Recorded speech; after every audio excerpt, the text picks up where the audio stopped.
Aprender um pouco.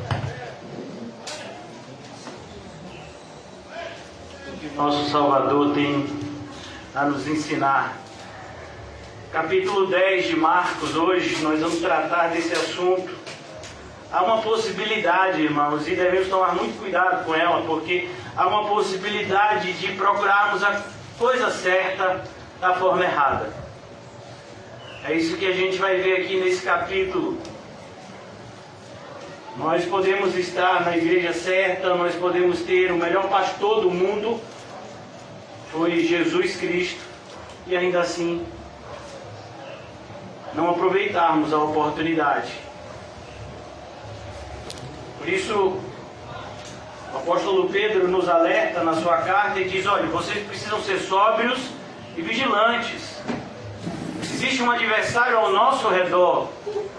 O Senhor Jesus disse que esse adversário ele vai tentar roubar a semente antes mesmo dela ser plantada, para que ela não venha germinar. Aqui no capítulo 10 de Marcos,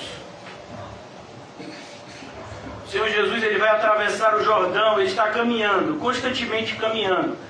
Marcos é o evangelho da ação. O tempo todo Jesus está indo de um local para o outro, fazendo muitas coisas, e tudo que ele faz bem feito. E Marcos começa assim no capítulo 1. Levantando-se Jesus, foi dali para o território da Judéia, além do Jordão. E outra vez as multidões se reuniram junto a ele. E de novo ele as ensinava, segundo o seu costume. Era costume de Jesus ensinar. Quando qualquer pessoa, quando qualquer grupo se juntava, ainda que se juntassem por outros interesses, muitas pessoas vinham até Jesus em busca de cura, outras vinham em busca, de uma curiosidade de saber quem era esse que estava com tamanha fama sobre todo Israel. Mas Jesus sempre usava essa oportunidade para ensiná-los. Assim deve ser na nossa vida. Independentemente de como as pessoas chegam até nós, devemos aproveitar a oportunidade para apresentar a elas o Evangelho. Não devemos perder nenhuma oportunidade. Por isso que o apóstolo Paulo escreve a Timóteo e diz: prega a palavra, quer seja oportuno, quer não. O que ele está dizendo não é que nós sejamos pessoas inconvenientes, mas ele está dizendo: olha, nós não devemos restringir a pregação, nós não devemos restringir o evangelismo somente ao momento do culto, mas devemos nos enxergar como missionários, e a nossa missão ela se estende por todo o dia.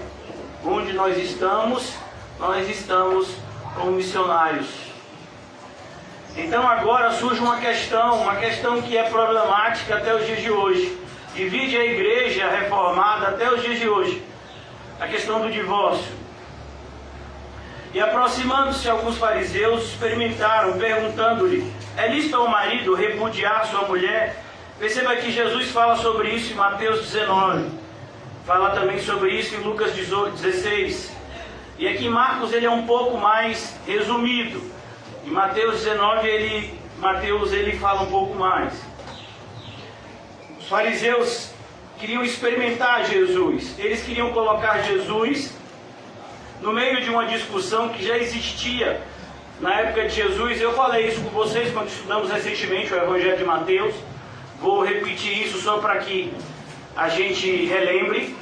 Mas na época de Jesus existiam dois rabinos famosos, Hilel e Shammai, e esses rabinos eles tinham opiniões contrárias acerca do divórcio.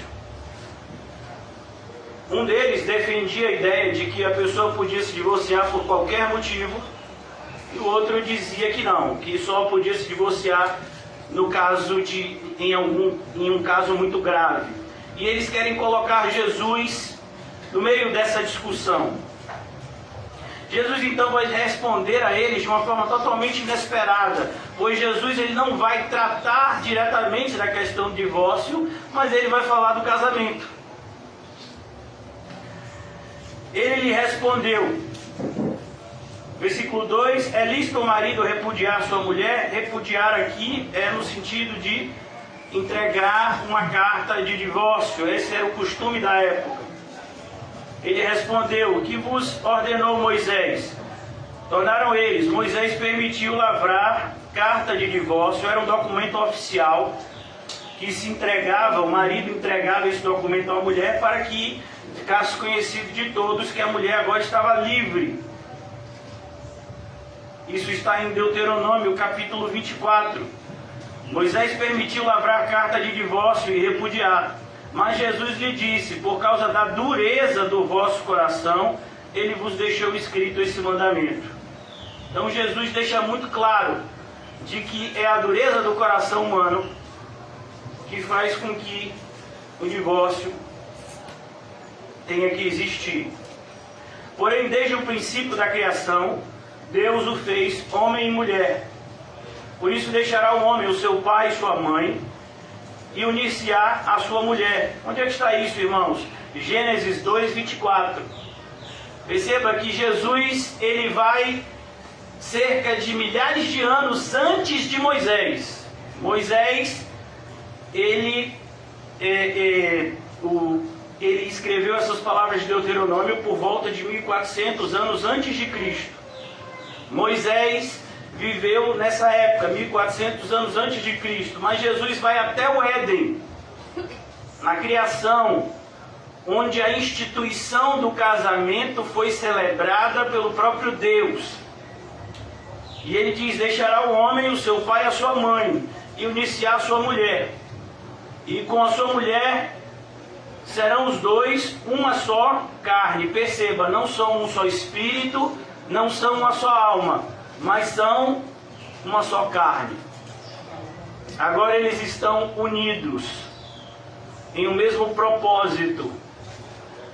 Por isso que na formação da mulher nós percebemos, Jesus disse: não é bom que o homem esteja só, lhe farei um auxiliar que seja idônea, que lhe complete. Não é um auxiliar que seja igual a ele, a palavra não significa isso. A palavra lá em Gênesis diz: eu vou fazer um auxiliar que complete ele, que ajude ele a concretizar a missão que eu tenho dado a ele. E com a mulher serão os dois uma só carne, de modo que já não são dois, não são mais dois, mas uma só carne. Portanto, o que Deus ajuntou, não separe o homem. E muitas pessoas, ao lerem essa passagem, dizem assim: ah não, mas quando eu me casei eu não era crente, então não foi Deus que me ajuntou. Meu filho, deixa eu lhe dizer uma coisa: Deus é soberano, e Ele já era soberano na sua vida antes de você nascer. Que dirá antes de você casar crente, incrédulo? Deus estava no controle disso também. Então, essa desculpa esfarrapada que alguns usam, né? Não, eu casei quando eu era incrédulo, então eu quero casar agora no Senhor. Não, isso não justifica. Portanto, o que Deus ajuntou, não separe o homem. Em casa voltaram os discípulos a interrogá-lo. Esse assunto era um assunto que assustava muito eles. Por quê? Porque o costume da época é muito parecido com o nosso costume nos dias atuais. A pessoa namora hoje, casa amanhã e se divorcia depois de amanhã. É a coisa mais comum hoje. Demora-se mais para casar do que para se divorciar. É a nossa sociedade. E os discípulos estavam assustados, porque o divórcio também fazia parte da realidade deles, como faz parte da realidade da gente, infelizmente. Em casa voltaram os discípulos a interrogá-lo sobre esse assunto. E ele lhes disse: quem repudiar sua mulher e casar com outra, comete adultério contra aquela. Perceba que ele fala que esse é um pecado continuado. E se ela repudiar seu marido e casar com outro, comete adultério também. A ideia aqui é essa: não se pode se separar. Jesus fala sobre isso no capítulo 19, e ele diz que existe apenas uma causa para o divórcio, que é no caso de relações íntimas ilícitas. Essa causa autoriza o divórcio, até porque quando você se relaciona intimamente com outra pessoa, você está se tornando um com essa outra pessoa. E teoricamente você está desfazendo a sua unidade anterior. Então, Mas se a pessoa se arrepender e pedir perdão, a pessoa deve ser perdoada pelo cônjuge e deve ser recebida novamente. Mas essa é uma excludente que o próprio Senhor Jesus autoriza. Por que eu estou tendo esse cuidado de falar sobre isso? Porque tem muitas pessoas que querem ir além da Bíblia. A semelhança dos fariseus, querem atar fardos pesados. Então vamos imaginar que você é uma mulher e você está frequentando a igreja e seu marido ele tem 5 amantes e ele diz que não vai largar nenhuma delas e que se você quiser ficar casado com ele, o problema é seu. Aí você vai até o pastor e o pastor diz: minha irmã, você tem que continuar casada. Não, aí o pastor não está sendo bíblico. Aí o pastor está sendo favorável a algo que a Bíblia condena, que é a poligamia. Porque no caso esse marido está tendo 6 mulheres, a oficial e mais 5 amantes. E se você quer viver uma vida cristã correta, você não vai se associar a esse tipo de coisa. Então a Bíblia autoriza sim o divórcio nesse caso, e Jesus falou isso explicitamente. Agora existem pessoas que querem ir além disso. Então essas pessoas que querem ir além, que elas se entendam com Jesus naquele grande dia. Nós vamos ficar com a Bíblia, e principalmente com aquilo que Jesus nos deixou. Versículo, Jesus então passa adiante, porque ele trata esse assunto como um assunto qualquer. Às vezes a gente comete o erro de elevar alguns assuntos da Bíblia como se esses assuntos fossem os mais importantes. Olha, o assunto mais importante da Bíblia é Cristo e este crucificado. Esse é o mais importante. Depois desse assunto, todos os outros estão no mesmo patamar. Por que eu estou falando isso? Porque tem pessoas que gostam de, dentro da igreja, levantar bandeiras. Como, por exemplo, levantar a bandeira contra o aborto, levantar a bandeira contra o homossexualismo, levantar a bandeira contra o divórcio, levantar a bandeira, contra o que você quiser. Né? Não, nós só temos uma bandeira, nossa bandeira é Cristo. Pecado é pecado, não existe pecado pequeno e pecado grande. Hoje mesmo eu como pastor tenho que ficar sempre estudando o que está acontecendo na cena religiosa do mundo, eu preciso saber disso. E eu não sei se vocês já ouviram falar, é um autor cristão muito famoso, eu chamo ele de cristão por pura educação, e porque ele é conhecido como um autor cristão. Mas de cristão ele não tem nada, mas ele é muito famoso, chamado Max Lucado. Se você é cristão há algum tempo, você provavelmente já ouviu falar dele. Ele é americano, lá dos Estados Unidos, e ele já tem dezenas de livros escritos e muitos deles traduzidos para o português. E esse pastor, ele escreveu um sermão há vários anos atrás, combatendo, dizendo que o homossexualismo sim era pecado e colocando o homossexualismo como um pecado no patamar de todos os pecados da área da imoralidade. Sendo que ele foi chamado para pregar em uma igreja importante lá dos Estados Unidos que não somente aceita o homossexualismo, mas ordena pastores e pastoras homossexuais. E aí quando ele foi convidado para essa igreja, o pessoal lembrou esse sermão que ele tinha escrito e publicado, e aí disse: como é que a gente vai trazer uma pessoa dessa? Aí ele, para ir para essa igreja famosa, provavelmente recebeu muito dinheiro, ele vai lá e escrever uma espécie de carta pedindo desculpa pelo sermão bíblico que ele fez. Agora imagine, você fala assim, é brincadeira? Então a gente vive tempos assim, onde as pessoas elas não têm qualquer tipo de compromisso com Deus, elas não têm qualquer tipo, quando elas são de alguma forma bajuladas, elas são tentadas, elas são atraídas à fama, ao sucesso, ao dinheiro, a gente vai ver aqui, elas abrem mão de todo compromisso com Deus. Por isso, cuidado, irmãos. O diabo sabe o seu preço. Se você tem preço, o diabo sabe qual é e ele vai pagar. É uma pena você se vender. Porque você devia dizer para o diabo: ó diabo, eu não posso mais ser comprado porque eu já fui comprado pelo sangue de Jesus. Mas infelizmente muitas pessoas têm preço. É um casamento bem sucedido, uma família feliz, um emprego estável, muitas pessoas têm preço. E o diabo sabe disso. Versículo 13. Então lhe trouxeram algumas crianças, para que as tocasse, mas os discípulos os repreendiam. Jesus, porém, vendo isso, indignou-se, e disse-lhes: deixai vir a mim os pequeninos, e não os embaraceis. A ideia é que o lugar da criança é dentro da igreja, mas eu tenho que abrir um parêntese aqui bem grande. O lugar da criança é dentro da igreja para aprender o caminho do Senhor. A igreja não é uma creche. As crianças não são trazidas aqui porque não pode ficar em casa com outra pessoa. Não, você traz o seu filho para a igreja porque você entende que ele precisa da mesma graça que te alcançou para ser salvo. É por isso que você traz seu filho. E a idade que a graça vai alcançar ele, a gente não sabe. Ele pode ser alcançado ainda quando é infante, ainda na fase infantil. Ele pode, a palavra de Deus pode alcançar o coração dele. Mas é preciso que nós, adultos, tenhamos a maturidade. Triste é quando o adulto é imaturo, imagine. E não tem maturidade para ensinar as crianças. Essa é a nossa tristeza. Eu outro dia coloquei uma frase, que eu estava refletindo enquanto estudava a Bíblia, e eu disse: meu Deus do céu, o que vai ser das nossas crianças? Porque aqueles que deviam ensinar a eles estão precisando ainda aprender o essencial.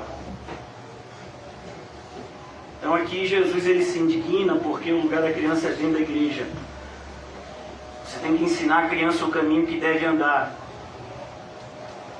Eu não tenho nada contra o fato de você mostrar para os seus filhos desenhos normais, mas seu filho precisa conhecer Jesus. Seu filho precisa conhecer Jesus, ele precisa saber quem ele é. Com que idade? Meu filho, quando ele estiver na barriga da mãe, já dá para você contar a história da Bíblia para ele. Então, essa ideia de que, não, mas é porque os desenhos bíblicos não são tão atrativos. Talvez você é que esteja tornando o evangelho chato. Porque o evangelho de chato não tem nada. Chato é você, que não sabe falar a verdade da maneira correta. O evangelho é muito legal. E o mais legal do evangelho é que ele é verdadeiro e ele salva. E nenhuma dessas histórias com podem salvar nenhuma alma. Então, cuidado, pais e mães, ao educarem os seus filhos. Deixai vir a mim os pequeninos e não os embaraceis. Tragam eles a Cristo, porque dos tais é o reino de Deus. Quantas vezes você já conversou com seu filho sobre Jesus? Sobre a alma dele? Pastor, mas criança vai para o inferno? Quem disse que não vai? Se tem idade para pecar, tem idade para ir para o inferno. Qual é a idade que, que uma criança é responsável pelas suas ações? Eu não sei, você sabe? Não, mas a lei diz que é só com 18 anos. E você agora está fazendo como parâmetro a lei dos homens. É isso mesmo? Cuidado, irmãos. A Bíblia é um livro que deve ser levado muito a sério. Então, nenhuma passagem da Bíblia nos autoriza a dizer que as crianças são salvas. Até porque o termo criança é um termo muito subjetivo. Criança é até que idade? Se você pegar o estatuto da criança e do adolescente, você vai ver que com 12 anos já não é mais criança, é adolescente. E aí? Se for pelo ECA, é assim que a gente aprende na faculdade. ECA. O que é isso, pastor? Está com nojo? Não. É estatuto da criança e do adolescente. É uma lei que você estuda quando você está na faculdade de Direito. Então a gente tem que tomar cuidado e educar as nossas crianças, principalmente quando elas têm vontade de conhecer a Jesus. Imagine, alguém tem vontade, uma criança tem vontade de ir para a igreja e você vai impedir ela de vir? Não, meu filho, vamos lá. Agora é para ir de verdade, viu? Não é para ir para brincadeirinha, é para prestar atenção. E o pastor Nizam joga duro, viu? O pastor Nizam não alivia, não. Ele fala a verdade. Não os embaraceis. A ideia de embaraçar é segurar.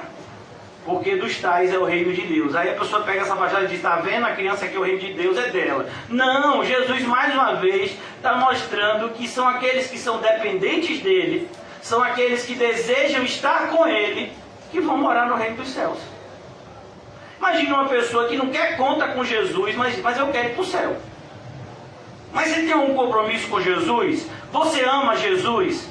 Você, sabe, tem um desejo por Jesus? Não vai ter nada disso, mas eu quero ir para o céu.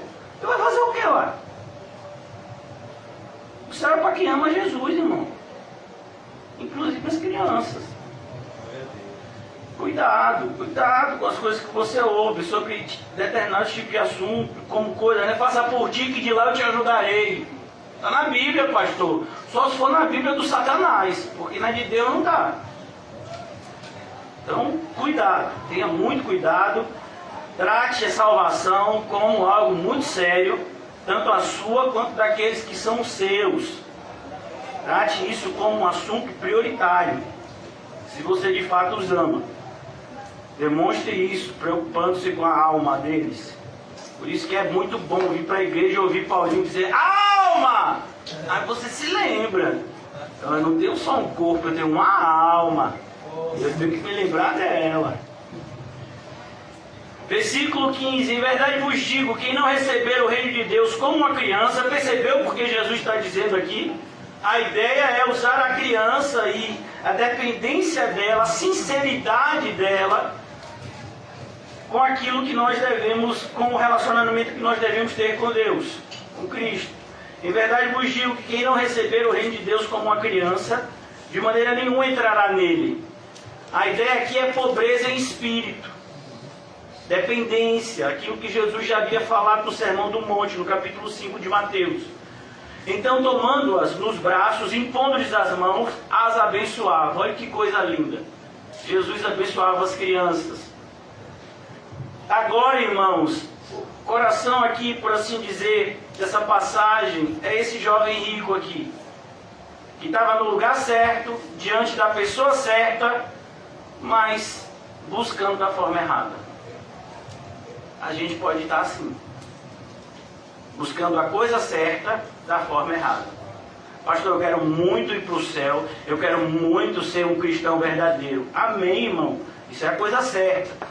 Agora você pode estar fazendo isso da forma errada. Eu quero muito ir para o céu, eu quero ser cristão, mas eu não estou disposto a renunciar a determinadas coisas da minha vida, né? A gente tem que ter equilíbrio. Aí não, irmão, aí você está equivocado. Porque com Jesus, você tem que renunciar a tudo, se você quiser segui-lo. E pondo-se Jesus a caminho, ou seja, Jesus dá continuidade à sua missão, assim como nós deveríamos dar a nossa. E pondo-se Jesus a caminho, correu um homem. Olha que coisa, olha a diligência. Talvez, eu creio que muitos de nós nunca tenhamos prestado atenção de fato. Talvez a riqueza desse homem segue a gente para outros detalhes que estão aqui explícitos. Esse homem correu até Jesus. Perceba, de fato ele queria esse encontro com Jesus, de fato ele queria ver Jesus e ele correu até ele. E ele era um homem rico. Ou seja, ele não precisava, do ponto de vista, né, de toda a sua riqueza, ele podia ter acesso a outros rabinos famosos, com toda a sua riqueza, facilmente ele seria recebido pelos rabinos mais famosos da sua geração. Mas ele foi buscar logo Jesus, porque ele viu que Jesus era diferente. Tem muitas pessoas que de fato percebem isso em Cristo, que Cristo é o único caminho de salvação. Muitas pessoas, mesmo sabendo disso, não estão dispostas a fazer o que Ele manda. Isso é uma tristeza muito grande da igreja moderna. Pessoas que às vezes elas vão até Jesus, quando eu falo Jesus, elas vão em sinceridade, elas vão até a Bíblia, elas querem ouvir uma pregação bíblica que de fato mostre para elas o que é que Jesus tem a dizer para elas, mas uma vez que elas ouvem o que Jesus exige delas, elas não estão dispostas a cumprir.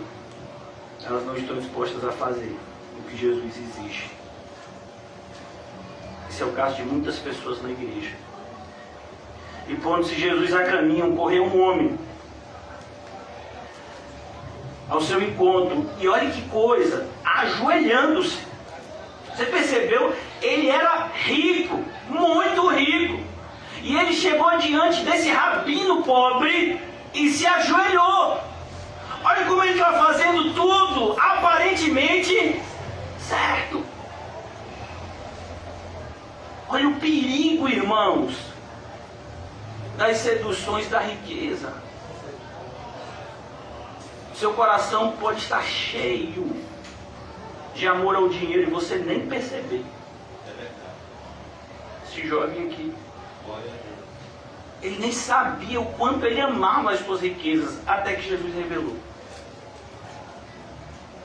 E ele preferiu as suas riquezas do que a Jesus.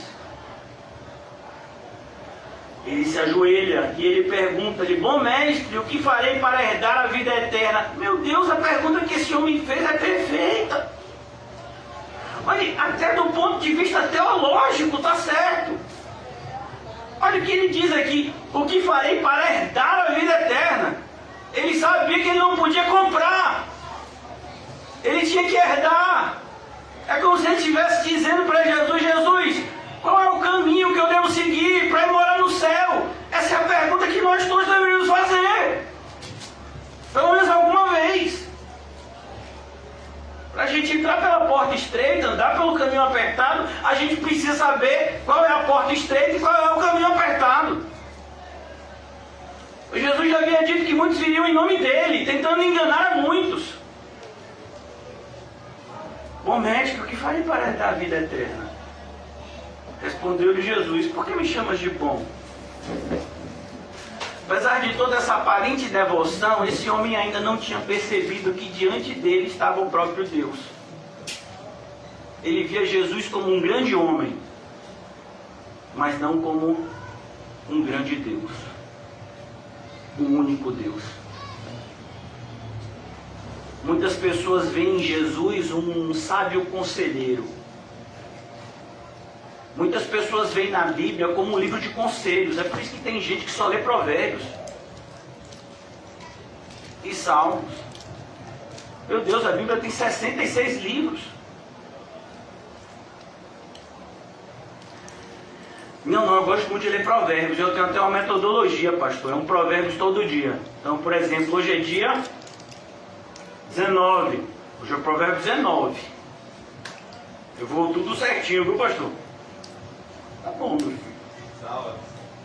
E você lê os evangelhos? Não, os evangelhos não, eu leio Provérbios. Tá bom. Você é um bom judeu. Nem um bom judeu você chega a ser, porque você teria que ler a Torá também.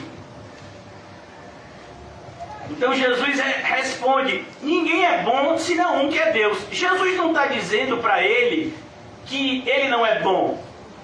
Os testemunhos de Jeová até advogam essa tese, que Jesus estaria aqui declarando que ele não é bom e que bom mesmo é Deus. Mas Jesus está dizendo para ele que ele estava enxergando a ele como um homem qualquer e que não existe nenhum homem na terra que seja bom de fato, pois todos eles estão de alguma forma influenciados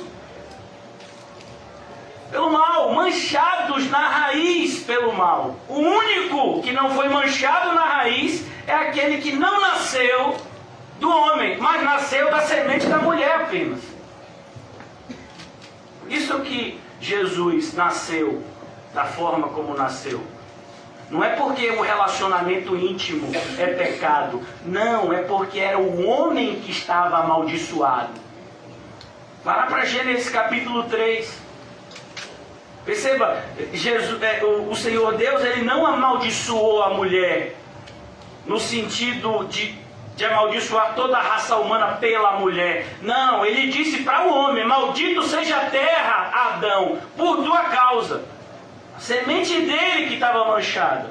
Mas para a mulher ele disse: olha, o seu descendente pisará na cabeça da serpente. Então aqui Jesus está dizendo: ninguém é bom senão um, que é Deus. Foi inclusive o que Jesus falou para os religiosos e eles ficaram escandalizados. Os religiosos querendo tentar Jesus. Jesus disse: ó, vocês são estudiosos da Bíblia, não são? Somos. Então me diga uma coisa. O Messias, ele tem que ser descendente de Davi, não é isso mesmo? É claro, está escrito, tem várias passagens que diz que é da descendência de Davi que virá o Messias. Sim, mas como é que pode o próprio Davi chamar o Messias de Senhor quando ele diz: o Senhor disse ao meu Senhor, assenta-te à minha direita até que eu ponha todos os teus inimigos como estrado dos teus pés? E Davi estava se referindo ao Messias. Como é que pode isso? Aí eles não souberam responder, porque eles não sabiam que o Messias era 100% homem e 100% Deus. Ninguém é bom senão um que é Deus. Se eu não sou Deus para você, é isso que Jesus está dizendo. Se eu não sou Deus para você, se eu não sou o seu Deus, eu não posso te ajudar. E a gente vai ver que essa frase de Jesus, ela é extremamente central nesse diálogo com esse jovem, porque Jesus vai mostrar logo logo que o Deus desse jovem, quem era? O dinheiro. Jesus está dizendo: eu não sou o seu Deus, não posso te ajudar. Jesus é salvador daqueles que ele é Senhor.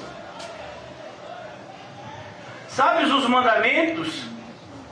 Não matarás, não adulterarás, não furtarás, não dirás falso testemunho, não defraudarás ninguém, honra teu pai e a tua mãe. Perceba, Jesus está falando dos mandamentos aqui que são relacionados ao próximo. Se você pegar o decálogo, você vai ver que dá para dividir direitinho. Existem mandamentos que falam do relacionamento entre o homem e Deus, e esses aqui falam do relacionamento entre o homem e o seu semelhante. Jesus então pega simplesmente essa parte e diz: olha, está escrito lá: não matarás, não adulterarás, não furtarás, não dirás falso testemunho, não defraudarás ninguém, honra teu pai e tua mãe. Tudo está lá. É a maneira como você se relaciona com o seu próximo. Mas o primeiro dos mandamentos qual era? Amarás o Senhor teu Deus acima de tudo e todos. Jesus não fala desse. Aí, essa parte com o homem, você está cumprindo? Estou. Mentiroso. Isso quem diz é João. 1 de João 4,20. Você diz que ama a Deus, você não está amando o seu próximo? Você diz que você ama a Deus. Assim como o contrário também. Paulo vai dizer: aquele que ama o seu próximo cumpriu toda a lei. Quem ama a Deus amará o seu próximo. Quem ama o seu próximo é porque deve amar a Deus acima de tudo e todos.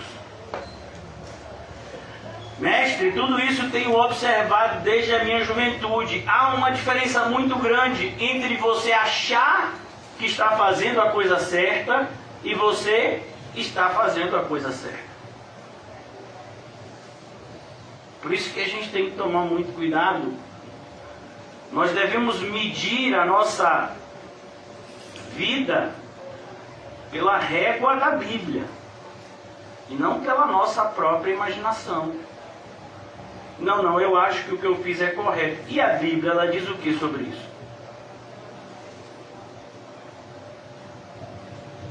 A Bíblia, ela é viva e eficaz, é ela que revela se os pensamentos e as intenções do nosso coração, de fato, são corretas. Ela é a lâmpada para os nossos pés, ela é a luz que ilumina o nosso caminho. Sem ela, estamos em trevas. A ponto do próprio Jesus dizer: conhecereis a verdade, e a verdade vos libertará. Mestre, tudo isso tenho observado desde a minha juventude.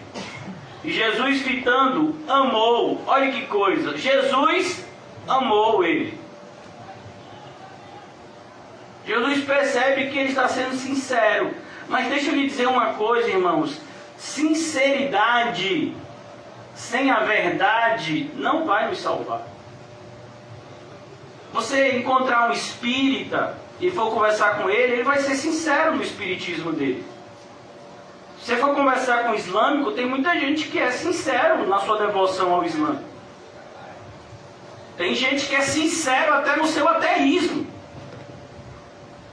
A sinceridade, ela tem que estar ligada à verdade para poder ela surtir algum efeito benéfico na nossa vida. Senão essa sinceridade vai ser apenas para a nossa maldição e não para a nossa salvação.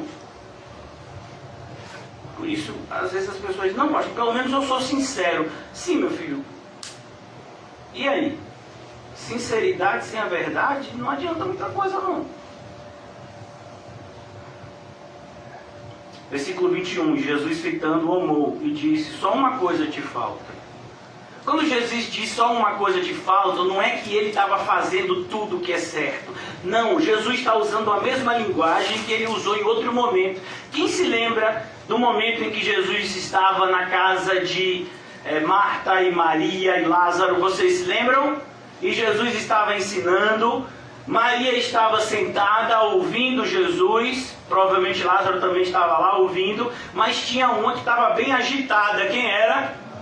Marta. Estava no corre. Misericórdia. Né? Não, eu tenho que fazer as coisas, tenho que arrumar, tenho que organizar tudo. Tem um monte de gente que vai ter que almoçar aqui, tem que botar mais feijão, mais água no feijão, tem que botar mais carne. Esse discípulo come. Tem que comprar farinha no mercado. Oh, Jesus! Jesus! Chama Maria, Jesus, que o negócio pegou aqui, Jesus. É muita coisa para mim só, Jesus. E aí Jesus olha para Marta com amor e diz, Marta, Marta, tu te preocupas com muitas coisas, mas somente uma é necessária. Essa é a mesma linguagem, irmãos, é o mesmo princípio. Obrigado, Deus, por essa mensagem. Ele diz aqui, olha, meu filho, só lhe falta uma coisa. A ideia é, só tem uma coisa que a gente precisa fazer se a gente quiser viver. Qual é? Morrer. Amém. Aí não, pastor, aí não. Aí o senhor tem que... Aí a proposta tem que ser outra. Porque quer dizer que para viver eu tenho que morrer? Aí não, varão. Eu sei que minha vida não tá essas Coca-Cola todas, mas pelo menos eu vivo. Pelo menos posso tomar um sorvetinho aqui do lado. Quando terminar o culto eu posso tomar um açaí. Pelo menos, né? Eu posso comer um chocolatinho, posso ir na casa do irmão César comer uma pipoca. Quando o dia não estiver bom, vai comer César, Dylan e a gente lá uma pipocada. Então assim, só falta uma coisa. Jesus já havia dito, todo aquele que tentar salvar a sua vida, mas se você entregar, você vai ganhar. É esse o princípio que Jesus está mostrando. Em tese, irmãos, o cristão tem que fazer apenas uma única coisa. Qual é? Seguir a Jesus. Mas para seguir a Jesus, a gente tem que renunciar a tudo e tomar a nossa cruz. Mas o princípio é, a gente tem que seguir a Jesus, para que onde Ele esteja, nós estejamos também. Fitando o amor e disse, só lhe falta uma coisa, vai, vende tudo que tens. Era a maldição daquele jovem. Você já imaginou que aquilo que você chama de bênção pode ser sua maldição? Seu emprego, seu carro. Eu não estou falando que todo emprego é maldição, que todo bem material é maldição. Não estou dizendo isso.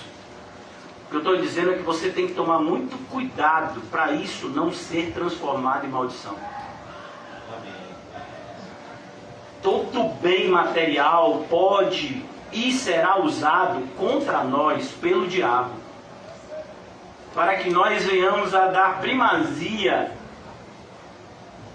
às coisas materiais e deixar a nossa vida espiritual em segundo plano.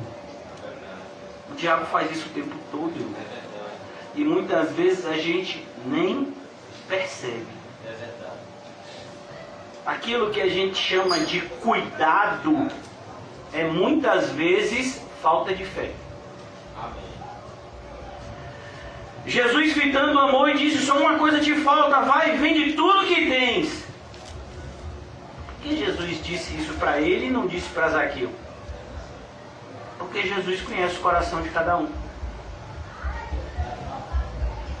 coração desse jovem estava cheio de engano, de auto-engano. Ele achava que estava no caminho certo, mas ele estava indo no caminho certo, da forma errada.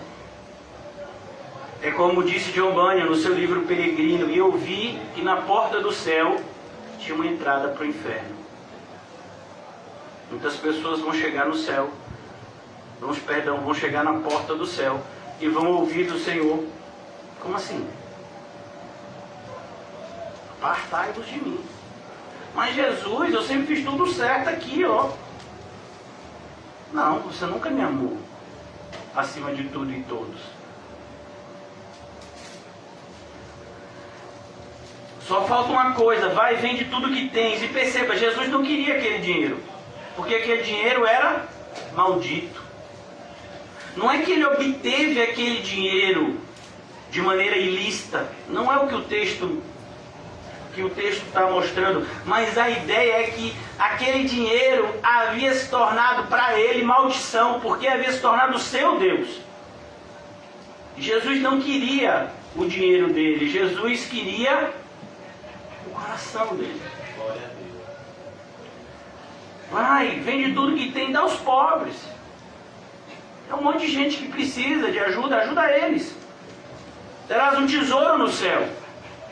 Quando você de fato ajuda o necessitado, amando de Cristo e para a glória de Cristo, você tem um tesouro no céu. Mas se você ajuda o necessitado com o intuito, de barganhar com Deus, isso também vai ser maldição para você, porque com Deus não se barganha. Vai, vende tudo que tem, dá aos pobres, terá um tesouro no céu. Então vem e segue-me. O que Jesus está mostrando para esse jovem é que só existe um caminho de salvação, que é seguir a Ele. E que aquele jovem não poderia sequer iniciar a jornada antes de abandonar aquilo que havia se tornado para ele uma prisão: o dinheiro. Eu não sei se você já teve a oportunidade de conversar com pessoas muito ricas. Se você quiser, no final do culto, converse um pouco com José. Ou então com Yosef. José Calma. Agora Irmãos, as pessoas ricas ficam com uma preocupação. Já pensou? Preocupação tão louca com tudo. Não, você viu, o preço da gasolina subiu. Foi mesmo. Mas meu filho, a gente bota sempre 20 reais e ora para Deus multiplicar. Não mudou o princípio. Não, pastor, mas o preço da cesta básica subiu, não sei o que subiu. Meu filho, quem é que proveu o seu sustento? Quem é? E você acha que Deus não sabe que os preços estão subindo? Você acha que você quer levar um jornal, o valor econômico para Deus?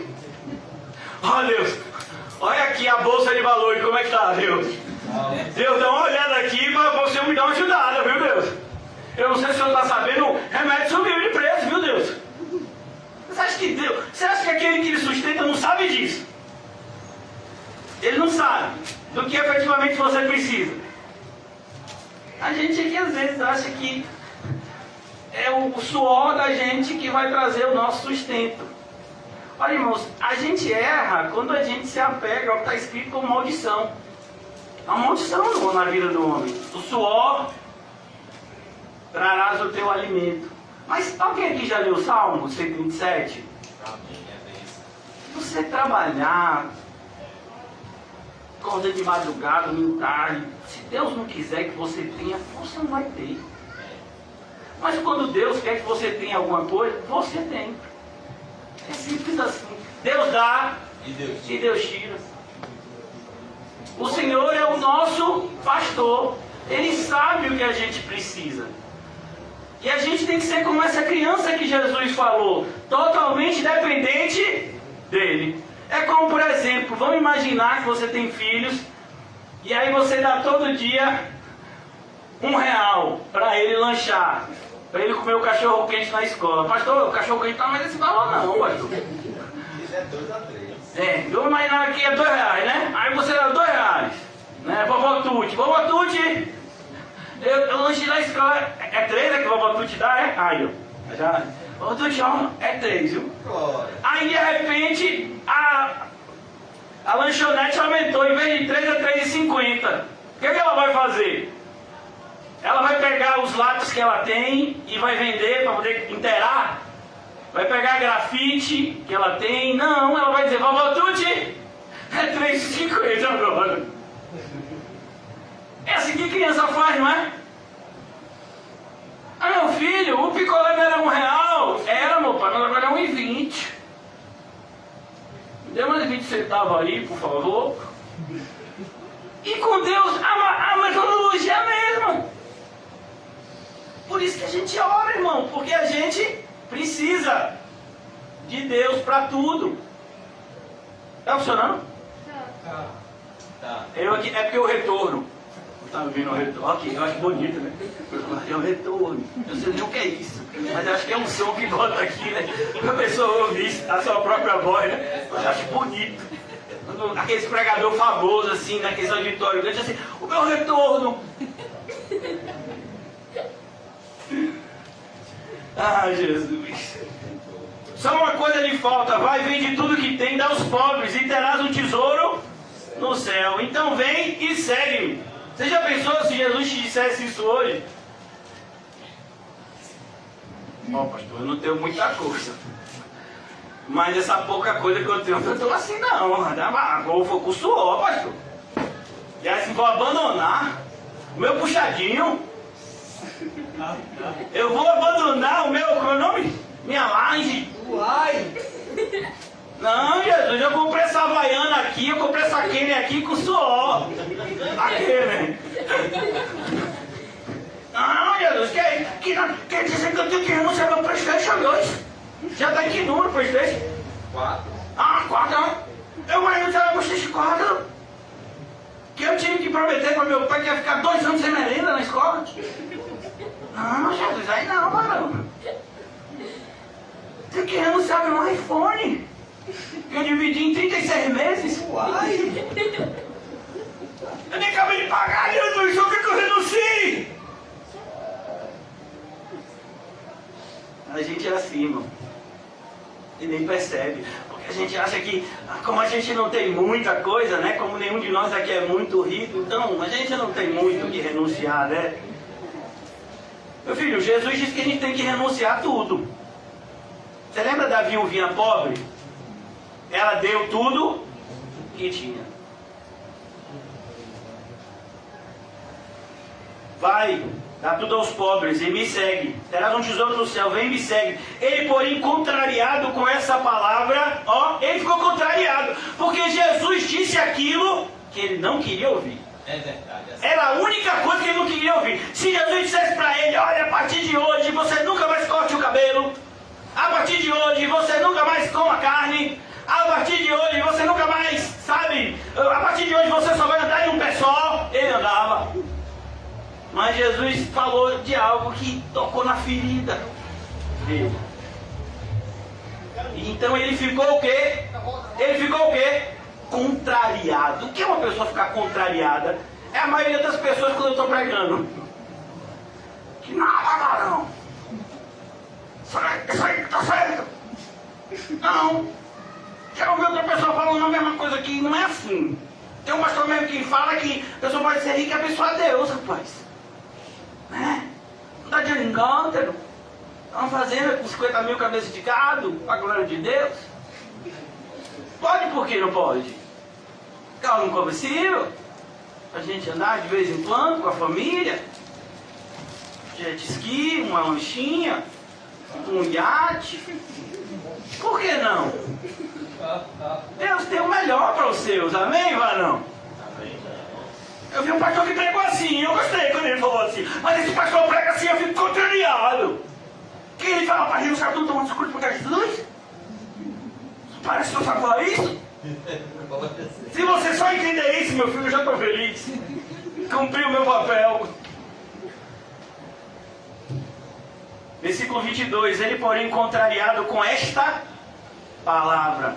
Ele não ficou contrariado com quem Jesus era com o que Jesus fazia. Jesus curava, Jesus fazia o bem, Jesus abraçava as criancinhas. Não, ele ficou contrariado quando Jesus falou para ele a verdade.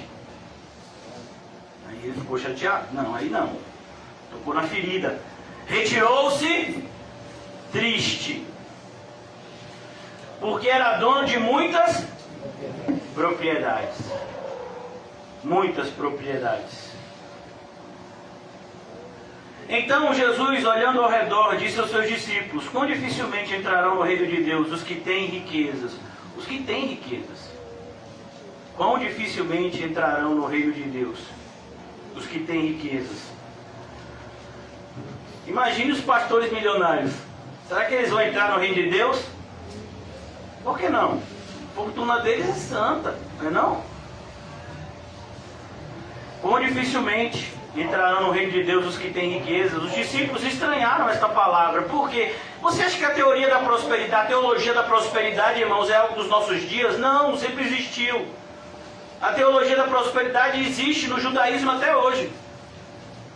E você acha que Jesus disse tanto que o judaísmo da sua época estava errado? Eles associavam o fato de uma pessoa ter uma vida cheia de riquezas e facilidades aqui na terra com a bênção de Deus.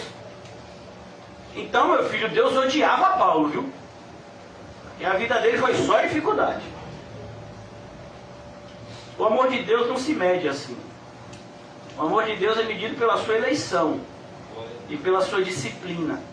Porque Ele só disciplina quem Ele ama. O amor de Deus não é visto na vida daqueles que Ele enriquece. Os discípulos estranharam essas palavras, mas Jesus insistiu em dizer-lhes: filhos, quão difícil é para os que confiam nas riquezas entrar no reino dos céus, ou no reino de Deus. Quão difícil é. Por quê? Porque é o que aconteceu com esse jovem. A riqueza vai se tornar uma prisão. E ele não vai conseguir seguir a Jesus, embora ele queira, por um lado, seguir a Jesus, mas ele vai estar preso às coisas desse mundo. É mais fácil passar um camelo pelo fundo de uma agulha, e é até engraçado, se não fosse triste, a explicação de algumas pessoas para essa passagem. Não, rapaz, aqui a agulha e o camelo tem nada a ver com o que está escrito aqui, não. Camelo era uma corda grossa. A agulha era o seu... Meu Deus, camelo é camelo mesmo. A agulha é agulha mesmo. Cuidado com esses exegetas do diabo ali. É mais fácil passar um camelo pelo fundo de uma agulha do que entrar um rico no reino de Deus. E aí, você quer ficar rico ainda? Eu li uma passagem dessa para uma pessoa e ele queria muito ficar rico. Ele era de uma igreja que dizia que Deus... queria que você fosse rico. Aí eu li essa passagem para a pessoa há uns anos atrás. Ele disse: eu não quero mais ser rico, pastor, eu quero ser classe média.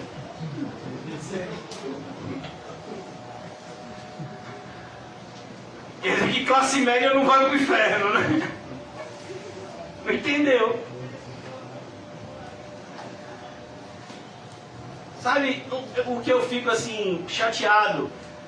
Tem pessoas que dizem que eu não quero que ninguém trabalhe, que ninguém faça concurso, que ninguém estude, como se eu fosse, né? Uma pessoa totalmente fora da realidade. Não, irmãos, a grande questão é que a gente tem que tomar cuidado com tudo.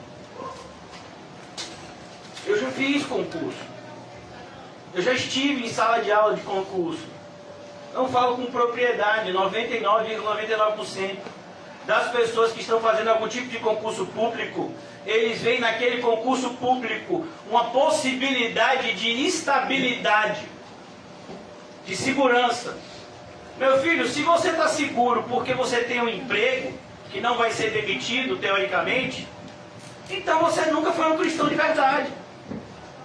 A nossa segurança, ela deve estar exclusivamente em Cristo. Se a nossa segurança estiver em qualquer outro lugar ou pessoa, nós criamos um ídolo. Essa é a verdade. Então aqui Jesus diz, é mais fácil. Versículo 26. E eles ficaram sobremodo maravilhados. Maravilhados aqui, assustados, viu? Cuidado, porque a palavra maravilhados, às vezes, né? Diz maravilhado no sentido assim, né? de que achou aquilo muito bonito, né? E tem também maravilhado no sentido de assustado, é a mesma palavra. Eles ficaram sobremodos maravilhados, dizendo, então quem pode ser salvo? Porque a ideia é, se tem quem está mais perto do céu, quem são? Os ricos.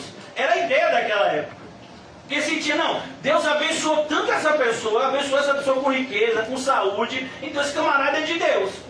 Até porque entendia-se que se a pessoa tivesse qualquer doença, era o quê? Maldição, disciplina. Quem foi que pecou para que esse nascesse cego? Foi o pai, foi a mãe, foi ele? E Jesus diz, não, ele nasceu cego para que a glória de Deus se manifestasse na vida dele. Então a gente tem que tomar cuidado, para que a gente não adote essa teologia maldita nas nossas vidas. Muitas doenças nas nossas vidas são para nos abençoar. Até a própria disciplina de Deus é uma bênção. Eu disse na quarta-feira e vou repetir, para a gente não brincar com a disciplina de Deus, porque a disciplina de Deus é uma bênção, mas dói. Amém. Então, uma vez que a gente foi corrigido, que a gente foi exortado, a gente tem que procurar rapidamente endireitar as nossas veredas. E não esperar uma correção ainda mais severa da parte de Deus. Amém. Jesus, porém, fitando neles o olhar, neles quem? Os seus discípulos. Jesus, fitando neles o olhar, disse, para os homens é impossível o homem se salvar. O homem não consegue se salvar. Contudo, não para Deus, porque para Deus tudo é possível. Então, Jesus está dizendo que a salvação, ela é algo que só se torna possível por meio de Cristo, por meio de Deus. Tanto pobre quanto rico precisam da mesma graça. Todos pecaram e destituídos estão da glória de Deus. Pobre, rico, judeu, não judeu, todo mundo é pecador e precisa da graça maravilhosa de Cristo para ser salvo. Então, versículo 28, Pedro começou a dizer-lhes, eis que nós tudo deixamos. É verdade? Não, é meia verdade. Mas a gente gosta de exagerar, né? Não, agora abandonei tudo para seguir Jesus. Você abandonou tudo, né? E você mora onde? Eu moro na minha casa. Pô, mas não abandonou tudo? E você comeu aonde? Eu comi na minha casa, no meu fogão. Aí você não abandonou tudo? E essa roupa estava onde? No meu guarda-roupa. Uai. Mas você não abandonou tudo? Não, varão. Aí também está no maior exagero. Então a gente tem que tomar cuidado quando a gente fala, né? Não, a gente não abandonou tudo, não. A gente ainda está nesse processo de desapego. É como disse um pastor do passado, a gente, se de fato nós fomos alcançados pela graça de Deus, eu quero acreditar que sim, nós estamos desmamando da terra para a gente ir para o céu. Então a gente está nesse processo. Pedro fala aqui e ele não sabe o que está falando. Eis que nós tudo deixamos, de fato eles deixaram muitas coisas, eles abandonaram seus empregos, eles saíram das suas casas, deixaram suas famílias para seguir Jesus, mas as suas famílias continuavam lá. O barco continuava lá, tanto que você vai ver que depois Pedro ainda diz, não, vamos voltar, vamos pescar. Depois que Jesus morreu, Pedro ainda volta lá para Galileia com o propósito de pescar e não pegou nada.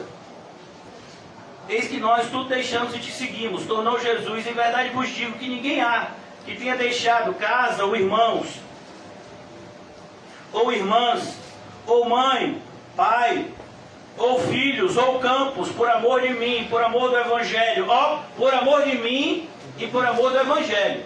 Você tem que deixar, se você de fato ama. Tome muito cuidado. Nós vivemos numa geração que idolatra a família. Nós estamos no meio de um fogo cruzado entre a imoralidade aberta e a moralidade hipócrita. E a gente não pode abraçar nenhuma das duas vertentes, porque todas as duas são erradas. Muitas vezes as pessoas tentam dizer que o nosso papel é sermos apenas seres morais, termos valores. Não, nós temos valores sim enquanto cristãos, mas o nosso grande princípio é seguir a Cristo. e não adotar usos e costumes de uma sociedade local durante um determinado tempo. Por exemplo, se nós estivéssemos vivendo no século passado, todos nós estaríamos com a roupa errada. No século passado as pessoas vestiam diferente da gente. Se as pessoas vissem a gente vestido assim, ia todo mundo ficar escandalizado. Porque os usos e costumes, eles variam de lugar para lugar, de tempo para tempo. Mas a palavra de Deus não varia. Então a gente tem que tomar cuidado com em abraçar uma moralidade hipócrita, desprovida de cristianismo. Os verdadeiros valores que Jesus quer que tenhamos é amar a Deus acima de todas as coisas e ao próximo como a nós mesmos. Esses são os nossos valores e devem nos acompanhar em tudo que fazemos. Jesus disse que quando você renuncia por amor a Ele, por amor ao Evangelho, perceba, Ele e o Evangelho estão sempre juntos. Que não receba já no presente o cêntuplo de casas, irmãos e irmãs, mães, filhos e campos, com perseguições. Por que Jesus está dizendo? O que Jesus está dizendo é o seguinte: você pode até ser rejeitado pela sua família de carne, mas você tem uma família espiritual que vai te amar de verdade. É isso que ele está dizendo aqui. Ele já tinha dito: quem é minha família? A sua família está do lado de fora, Jesus. Não, a minha família é aquele que ouve e obedece a voz do Pai que está no céu. Essa é a minha mãe, meus irmãos e minhas irmãs. Aqui ele repete o mesmo princípio. Nós temos uma família em Cristo Jesus, mas com perseguições. A igreja sempre será perseguida. E no mundo por vir a vida eterna. Porém, muitos primeiros serão últimos, e muitos últimos serão primeiros. E aí tem gente que diz: eu não me importo, ainda que eu chegue em último lugar, eu quero é chegar. Não, Jesus não está dizendo isso. Aqui é uma forma hebraica de se falar. E o que ele está dizendo é: tem muita gente que parece que vai entrar e não entra. Tem muita gente que você diz assim que não vai entrar e vai entrar. Por isso, cuidado. Você pode achar que você está indo para lá, está tudo certo, e você não entrar. Você lembra das 10 virgens? As 10 achavam que ia entrar, mas só entraram 5. Versículo de número 32. Estavam de caminho, subindo para Jerusalém. Jesus ia diante dos seus discípulos. Aqui Marcos já está caminhando para a parte final do seu evangelho. Jesus ia diante dos seus discípulos, e estes se admiravam e o seguiam, tomados de apreensões. Eles se admiravam com aquilo que Jesus falava e fazia. E Jesus, tornando a levar à parte os 12, passou a revelar-lhes as coisas que deviam sobrevir, dizendo: Jesus está repetindo isso já várias vezes. Ele falou isso e ele está repetindo de novo. Eis que subimos para Jerusalém, o Filho do Homem será entregue aos principais sacerdotes, aos escribas. Condená-lo-ão à morte, entregarão aos gentios. Hão de escarnecê-lo, cuspir nele, açoitá-lo, matá-lo. Mas depois de 3 dias, ressuscitará. Jesus já havia dito isso várias vezes anteriormente, irmãos. E ele está repetindo isso. Por quê?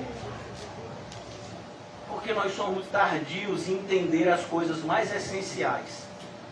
É impressionante como a gente consegue ficar horas e horas a fio discutindo coisas banais, quando a gente não consegue às vezes ficar falando 5 minutos a respeito daquilo que é essencial. Então, provando que eles não estavam entendendo nada, Marcos diz: então se aproximaram dele Tiago e João, chamados irmãos, filhos do trovão, filhos de Zebedeu, dizendo-lhes: mestre, queremos que nos conceda o que te vamos pedir. Em Mateus é dito que quem se aproxima de Jesus juntamente com ele é a mãe deles. E ele lhes perguntou: o que quereis que eu vos faça? Responderam-lhe: permite-nos que na tua glória nos assentemos, uma à tua direita e o outro à tua esquerda. Jesus já havia falado para eles que aquele que deseja ser o primeiro seja o servo de todos. Mas eles não haviam entendido ainda. Mas Jesus lhe disse: não sabeis o que pedis, podeis vós beber o cálice que eu bebo, ou receber o batismo que eu sou batizado? A ideia aqui é o cálice da ira de Deus e o batismo do sofrimento. A palavra batismo, no original, significa mergulhar. Jesus seria mergulhado no sofrimento a tal ponto de suar gotas de sangue. Disseram-lhe: podemos. Tornou-lhe Jesus: bebereis o cálice que eu bebo, e recebereis o batismo com que eu sou batizado. Quando, porém, ao assentar-se à minha direita ou à minha esquerda, não me compete concedê-lo, porque é para aqueles a quem está preparado. Ele está dizendo: o Pai já designou todas as coisas, desde antes da fundação do mundo. Vocês não deveriam estar preocupados com isso. O importante não é o lugar, o importante é estar no céu. No céu são todos iguais. Devemos tomar muito cuidado, irmãos, com qualquer tipo de sentimento de superioridade que venhamos a ter de uns para com os outros. Quando, porém, eu assentar-se à minha direita ou à minha esquerda, não me compete concedê-lo, porque é para aqueles a quem está preparado. Por isso que Jesus já havia dito: não se maravilhem se vocês fazem alguma coisa, se pela mão de vocês Deus faz alguma coisa. Não, fiquem felizes por um único motivo: o nome de vocês está escrito no livro da vida. Ouvindo isso, indignaram-se os 10. O que é que você consegue? Inimizade. Quando você tenta se colocar num patamar de superioridade aos demais, tudo que você vai conseguir é inimizade. Ofender o seu semelhante. Ouvindo isso, indignaram-se os 10 contra Tiago e João. Mas Jesus, chamando-os para junto de si, disse-lhes: sabeis que os que são considerados governadores dos povos têm sob seu domínio. Hoje, por exemplo, há um decreto que 10 horas todo mundo tem que estar em casa. Por isso eu estou aqui apressado para a gente concluir logo. Então a gente tem os governantes que decidem. E a gente até estava falando por isso antes do culto. Parece que o Covid, ele deu uma pausa na época das eleições, né? Porque ele respeita. O Covid é uma pessoa, né? O Covid é um vírus democrático. Ele é a favor da democracia. Então, quando ele sabia que ia ter eleição, ele parou de contagiar o povo. Aí ele respeitou o final de ano, né? Que também ele tirou as férias dele, né? E agora ele está voltando. Só pode ser, né? Porque parece que passou e agora está voltando. Não, ele nunca passou. E só está acontecendo o que está acontecendo hoje porque eles não tiveram cuidado. Eles se preocuparam mais com a eleição do que com a saúde das pessoas. A verdade é essa, irmão. Eu não estou aqui contra nenhuma autoridade constituída. Estou simplesmente mostrando que os poderosos continuam do mesmo jeito da época de Jesus, pensando unicamente em manter-se no poder. Foi por isso que Pilatos lavou a mão. Foi por isso que o Sinédrio entregou Jesus, com medo de perder o seu poder. E os poderosos continuam assim. Então, cuidado. Colocar a sua confiança em alguma vertente política. Não vai mudar. Quem está por trás deles é um só. É o príncipe deste século. Continuando. Sabeis que os que são considerados governadores dos povos têm sob seu domínio, e sobre eles os seus maiorais exercem autoridade. Mas entre vós não é assim. Pelo contrário, quem quiser tornar-se grande entre vós será o servo, será o que vos sirva. E quem quiser ser o primeiro entre vós será o servo de todos. Pois o próprio Filho do Homem não veio para ser servido, mas para servir e dar a sua vida em resgate de muitos. O exemplo primais é quem? Jesus. E principalmente aqui no Evangelho de Marcos, ele é apresentado como o servo perfeito. Perceba como ele vai de um lado para o outro, o tempo todo fazendo o bem, ajudando as pessoas, ensinando. Concluindo agora, nós temos a passagem do cego de Jericó. Versículo 46. Foram para Jericó. Quando ele saía de Jericó, juntamente com os discípulos e numerosa multidão, a cidade de Jericó ficava a caminho da cidade de Jerusalém. A partir de Jericó para Jerusalém, iniciava-se uma grande subida. É por isso que a gente tem aquela passagem do samaritano, né, que a gente chama do bom samaritano, que diz, e descia de Jerusalém para Jericó, porque existe, a cidade de Jerusalém fica no alto, e Jericó fica na base. Então Jericó, a partir de Jericó tem uma subida, tem a cidade de Jerusalém. E foram para Jericó. Quando saíam, juntamente com seus discípulos, numerosa multidão, por quê? Porque Jesus estava indo em direção a Jerusalém. Bartimeu, cego mendigo, filho de Timeu. Perceba, Bartimeu não é nem um nome. Bartimeu significa filho de Timeu. É por isso que Marcos aqui, ele fala filho de Timeu. Ele está traduzindo o nome Bartimeu. Bartimeu significa filho de Timeu. Ele nem é conhecido, ele não tem nem identidade. Ele é tão insignificante para as pessoas, né, que às vezes a pessoa olha para Quinho e diz, ô sem cabelo! Não, eu não tô, vocês estão brincando? Não foi outro dia, não passou? Aí Quinho olhou para a pessoa e disse, ô meu irmão, você sabe meu nome. Você sabe meu nome. A pessoa faz essas coisas assim, né, com uma atitude de desrespeito.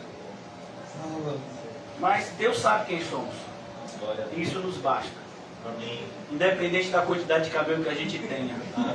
Por isso que eu tenho pais. Meu pai e minha mãe, eles me veem sempre de cima, né? Não é porque eles estão no céu, não.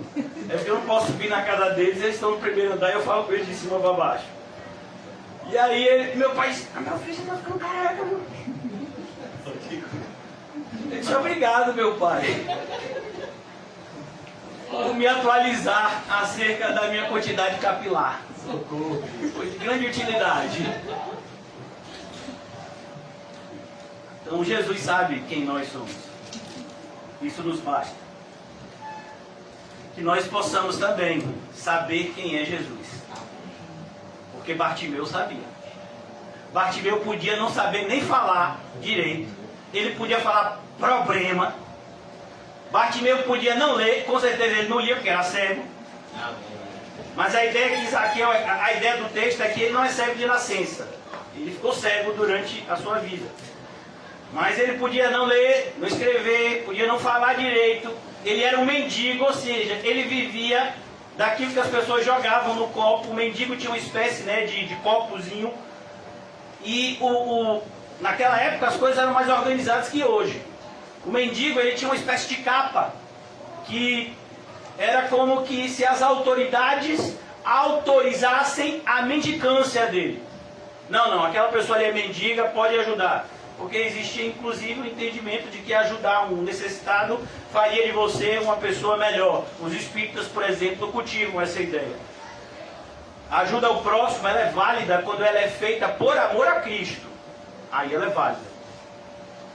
Então aqui ele diz, Bartimeu, cego mendigo. Ele não era só cego, ele era mendigo. Necessitado, excluído. Estava sentado à beira do caminho. E ouvindo que era Jesus, o Nazareno. Não era qualquer Jesus, era o Jesus de Nazaré, que estava passando por ali. Ele pôs-se a clamar, Jesus, filho de Davi.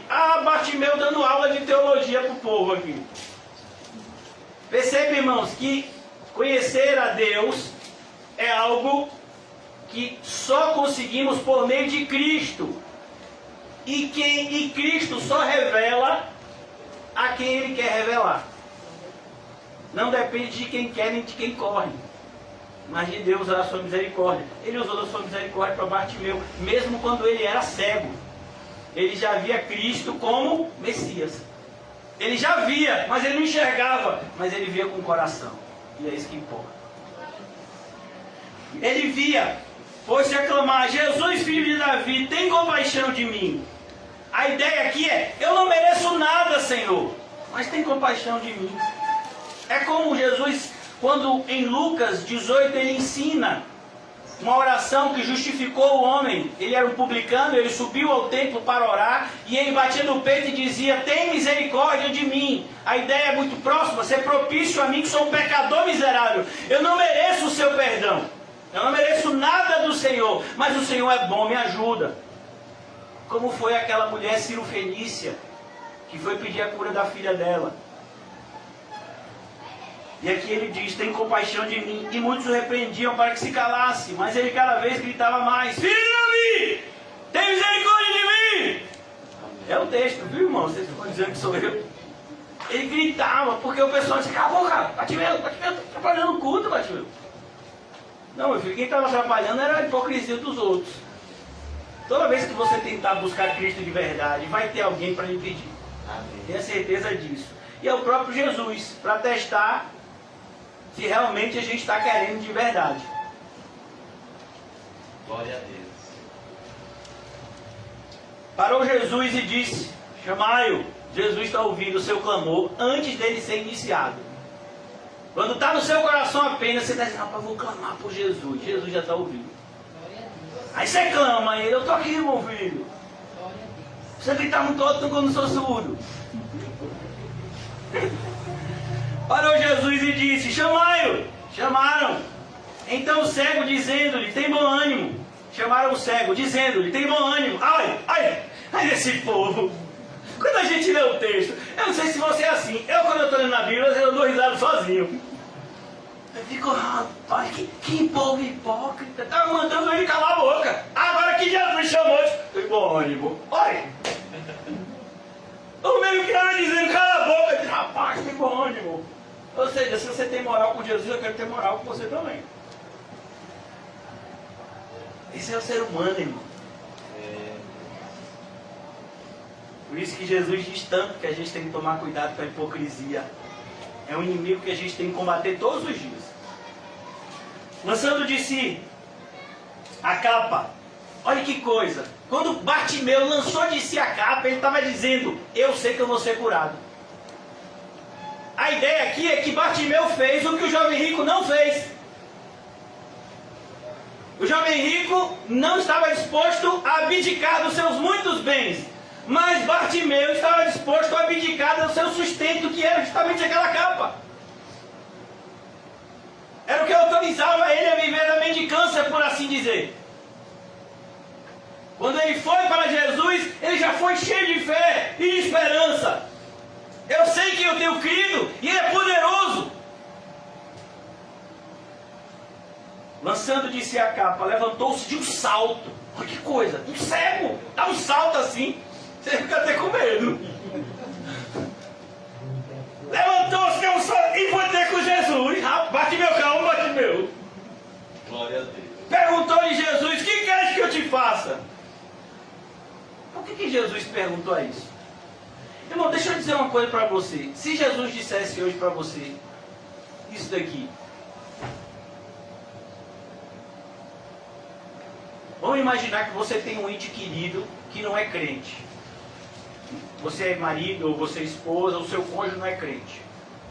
Aí você está orando, oh Deus, converte meu marido, converte minha esposa, converte meu filho. Jesus olha para você e diz, você tem certeza que você quer que eu converta ele? Porque quando eu converter ele, ele vai perceber que você não é crente ainda. Oh, Deus. Você quer mesmo? Diz aí, mas não, você está orando pela conversão do seu cônjuge. Aí Deus converte seu cônjuge. Aí amanhã, 5 da manhã, está o seu cônjuge. Vamos orar. Porra, dormir. Sabe orar, rapaz? Eu já orei ontem de noite. Antes de dormir eu disse, Pai, obrigado, amém. Já pensou? Aí você chega em casa, vai comer. Quando você vai comer, vamos orar. E aí tinha um camarada lá no CAC que a oração demorava meia hora. Quando chamava esse irmão para orar, os outros ficavam juriados. Ô pastor, posso chamar outro para orar?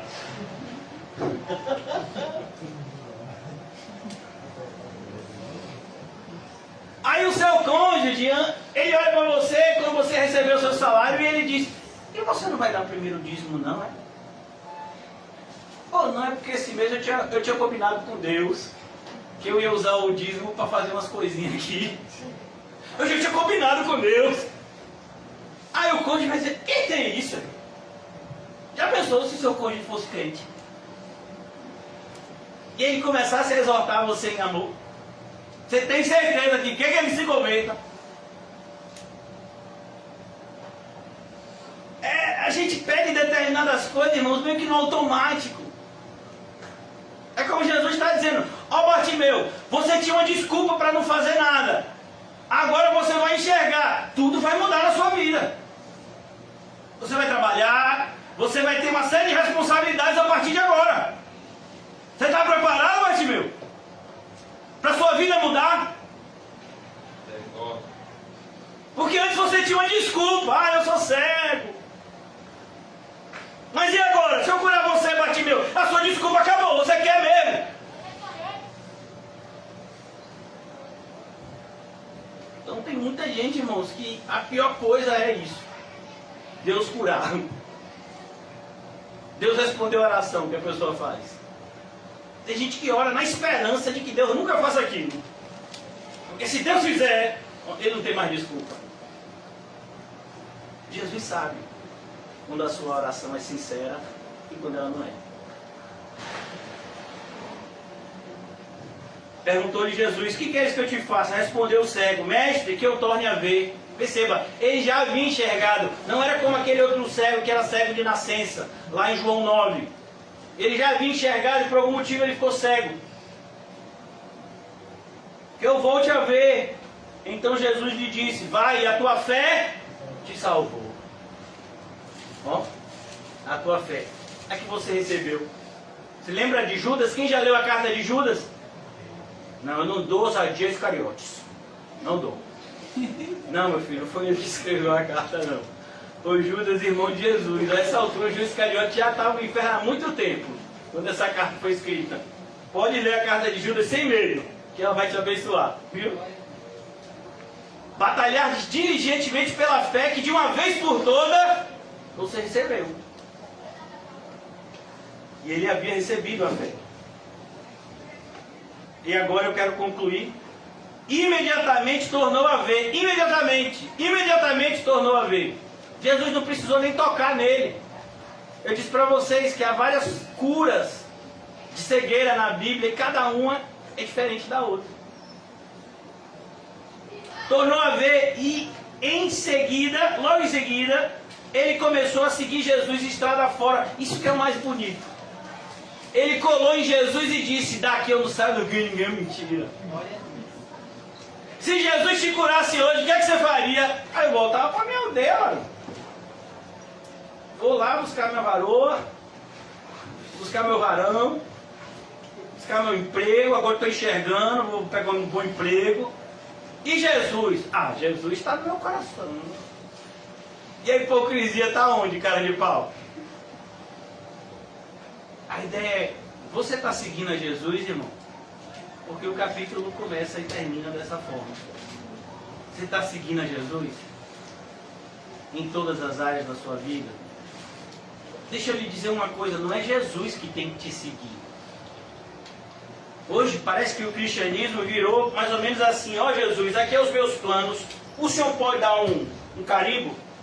Por que, Jesus? Se o senhor carimbar os meus planos, eu sei que vai dar certo.